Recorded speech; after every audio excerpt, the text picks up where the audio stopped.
Vážení príjimači, vaši poslucháči, prepáčte, chcel som povedať, vy dobre viete čo, som taký vzrušený, lebo ako viete, prepáčte, už je čierny na ťahu. Neťahol, čo som to povedal, som taký vzrušený, lebo ako viete, počúvate priamy prenos zo šakového finále o titulu majstra sveta z veľkej haly hotela Astoria, z nového, Yorka. Tak sa volá to mesto, v ktorom sa dnes hrá.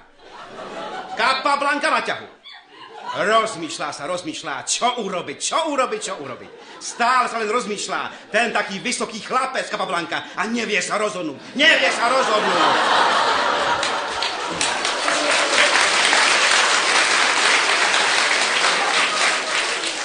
Možno povedať, vážení poslucháči, je taký nekľudný, je taký nervózny. Raúl sa volá. Možno nie je dobre aklimatizovaný. A teraz áno, dotkol sa prstami pravej ruky. Venšou sa poťahne. Nepoťahne? Musíš, dotkol si sa. Áno.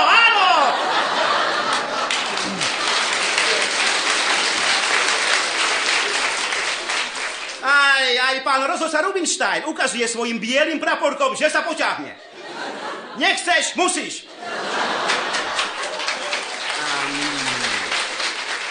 A poťahol pešcom na B5. No to si zle urobil, Capablanca.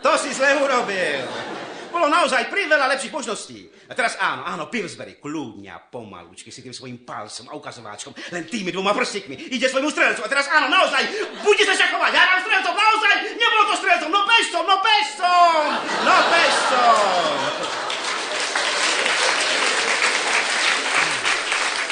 Takto máme, vážení poslucháči, v 6:58 minúte, 28 sekunde stretnutia Pillsbury-Capablanca. Pillsbury dáva taký elegantný šach vežov. Keby ste ho mohli vidieť, vážení poslucháči, taký kľudný Pillsbury a ostro zašachoval. Tak sa nám to páči. Šach na ozaj vysokej úrovni. A čo urobíš, Capablanca? Si na ťahu a nevieš. Len sa tak obzerá. A teraz, čo je to také? No vážení poslucháči, teraz Capablanca prevrhol stolik. A čo to robí? Bere tie figurky svojho súpera a tak zúrivo dúpe mu po tých figurkách. Tak čo, pán rozhodca, čo urobíme? Čo teraz? A pán rozhodca nič.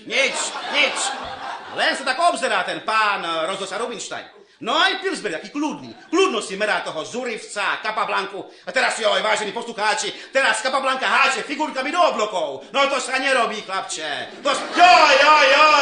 Joj, to nepekná situácia. Capablanca sa vrhol na Pillsburyho. Válejú sa priamo pred našou kabínou. A teraz Capablanca bije svojimi celapami Pillsburyho cez palicu, cez papulu. No to sa nerobí, chlapče.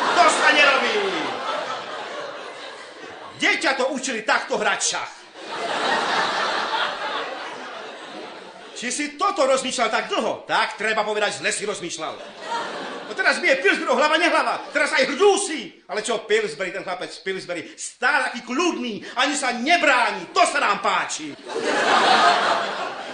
Tak sa má hrať šach. Je sa ovládať aj v takovejto situácii. A čo pán rozhodca? Nič, len sa obzerá. Teraz ukazuje, že sa bude vylučovať. Bude to Capablanca. Čo? To nie je možné. To je neuveriteľné, vážení poslucháči. Pán rozhodca Rubinstein vylučuje Pillsburyho. No to ste nedobre urobili, pán rozhodca Rubinstein.